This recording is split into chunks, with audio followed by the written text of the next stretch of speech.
Hello and welcome to livealittlehigher.com. This week we begin the new book of Shemot. It's the second book of the Torah, and in this book we start the long journey of Jewish slavery in the land of Egypt. And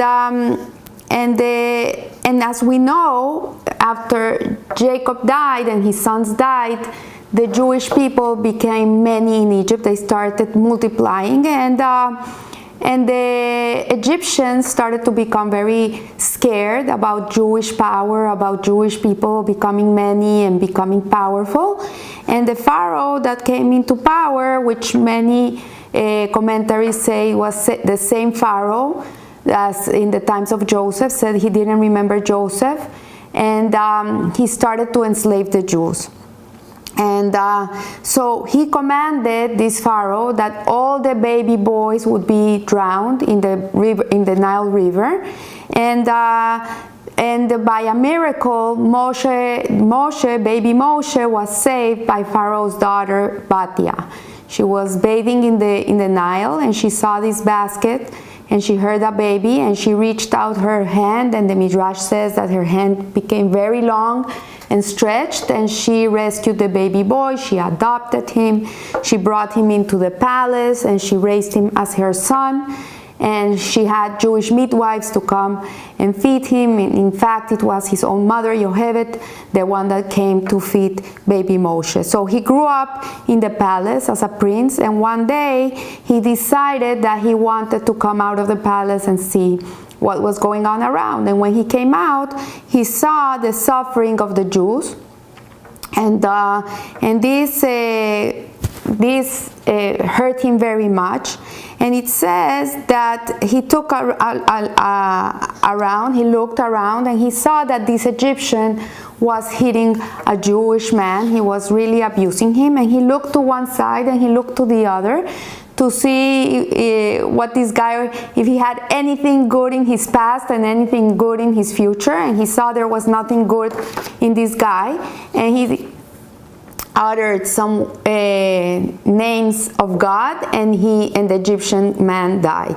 So he comes out again a few days later, and he sees these two Jewish people fighting, and it's actually these two men that one of them is the man that he saved from the Egyptian man, and he intercedes and he says to them, "Wicked one, why do you strike your fellow?" And then they turn around, and what do? They respond, "Do you intend to kill us too, like you did with the Egyptian man?" And at that moment, Moses gets very scared, and he says the matter has been known. He drops everything and he runs out of Egypt, and he goes to the land of Midian. So what is it that frightened Moshe Rabbeinu so much? What was it that he didn't like? What was it that scared him so much? And the Torah tells us that what he was very scared about was that he saw that within the Jewish people at that moment in Egypt there was slander, there was lashon hara. They spoke evil one towards the other. And this really concerned him very much, because lashon hara, evil speech, really is a very grave sin. It's very bad. It's one of the worst things of our midot, of our character traits that we have to really perfect. In fact, it's one of the hardest mitzvahs to keep. But in reality, the Midrash tells us that there were idol worshippers at that time amongst the Jewish people. They were completely assimilated to Egyptian culture. The only thing that Moshe was concerned about was lashon hara. So why was he not concerned about the Jewish people idol worshipping other gods, or keeping customs of the Egyptian culture? What was it that really worried him about the evil speech? So we know by prophecy that God said to Abraham in the covenant of the parts, when he did the treaty of the parts, he said to Abraham that he was going to be a very fruitful man. He was going to have a whole nation come out of him, and that this nation was going to be enslaved for 400 years in Egypt. Actually, the enslavement was 210 years. It came down. but this was a prophecy. So why, if we knew from Abraham's times that we were going to become slaves, why was Moshe Rabbeinu so worried about the slander? So if this is true, why did Moshe need to find a reason also for the enslavement and cause for such punishment? Why would he find a reason to say, okay, because of this is that the Jewish people became slaves? If it wasn't, if it was already Hashem's intent, and it was part of a plan. So we need to see the big picture here. We need to get out of the story, hover above it, and be able to see it from a different angle to understand these questions. And God's ultimate plan for the Jewish nation was that they were required to have a long stop in Egypt, because actually this was one of the ingredients of making the Jewish nation. Slavery was one of the ingredients. It's like when you make a chocolate cake, you need sugar and cocoa, and you need oil, and you need baking powder and vanilla and all these ingredients to make a delicious chocolate cake. So the same way, to make a Jewish nation, one of the ingredients to create the Jewish nation was that they had to have been slaves and have that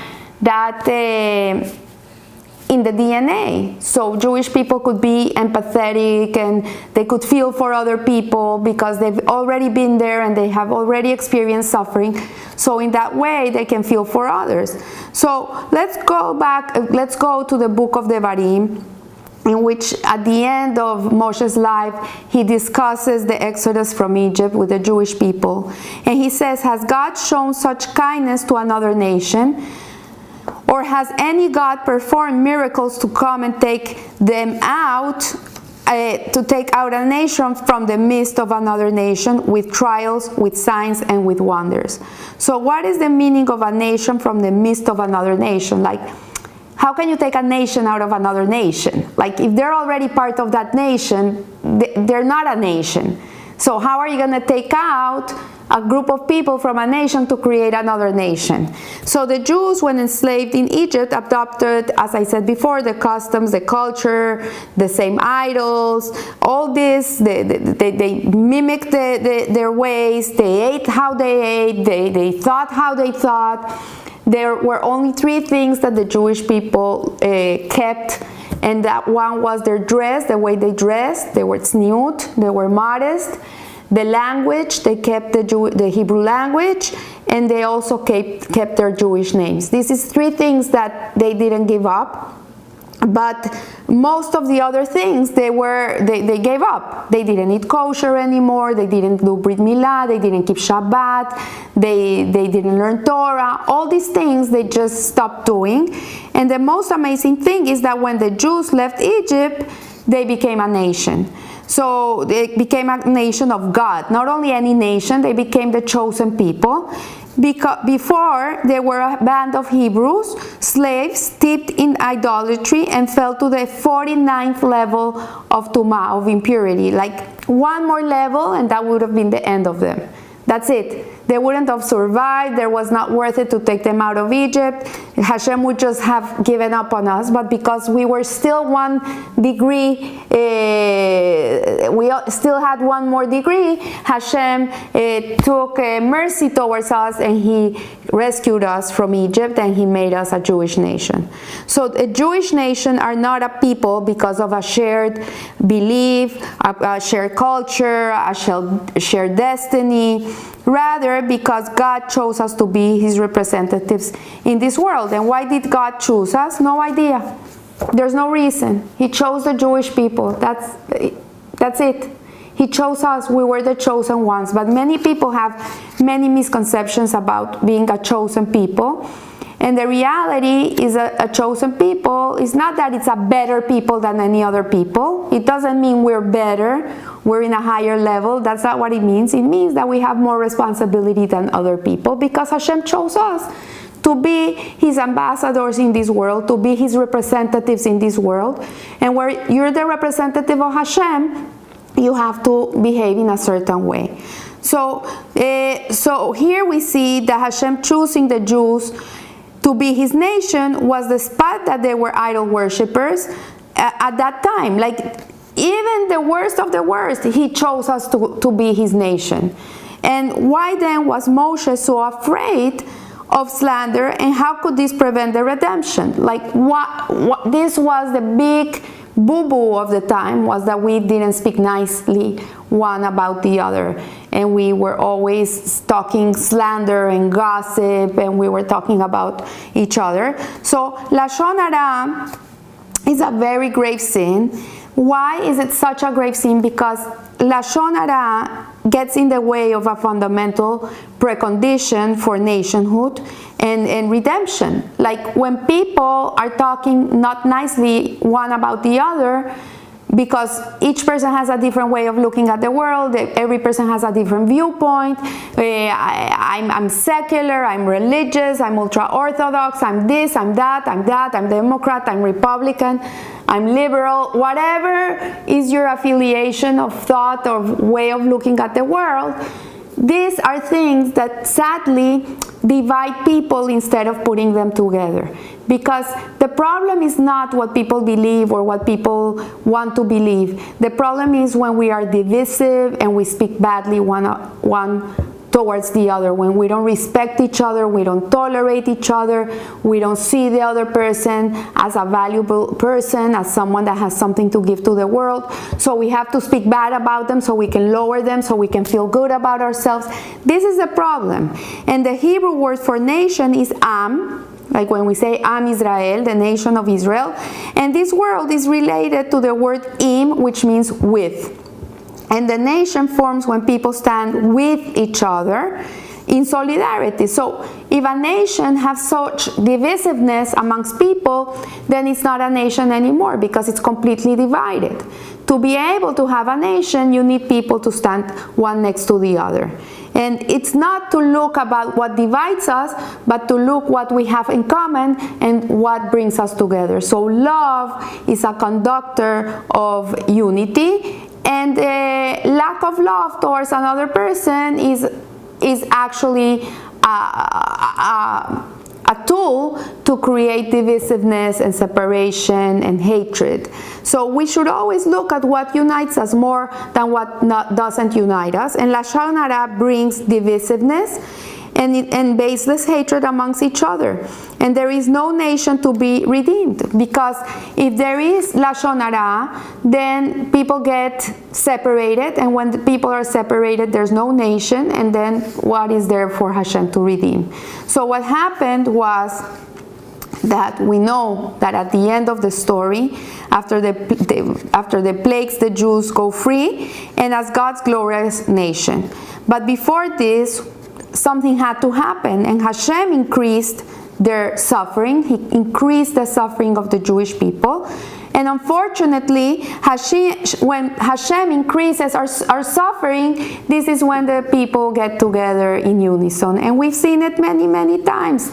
Sadly, in Israel, or even in the United States of America, or any place in the world, when Jewish people are being attacked, when there has been a terrorist attack, when we see that a man goes into a synagogue and he kills all these people, and it's so shocking, not only the Jewish people get together, no matter conservative, reform, Orthodox, doesn't matter. They were all there praying, they were all there lighting menorahs, they were all there together crying. It doesn't matter, because what separates us doesn't exist anymore. It disappears. Because the only thing that's left really is the suffering. And the suffering is a communal suffering. It's within us. There's this couple that got attacked a few weeks ago in Israel, sadly. They lost a baby. And the girl lost a lot of blood. And she said that she has all Am Israel inside of her, because she got so much blood from everyone. I'm sorry, from everyone in Israel. It didn't matter if they were religious or secular or whatever. Everybody got together to save this life, that she felt that the whole Israel was inside of her. So this is what suffering brings. It brings unity.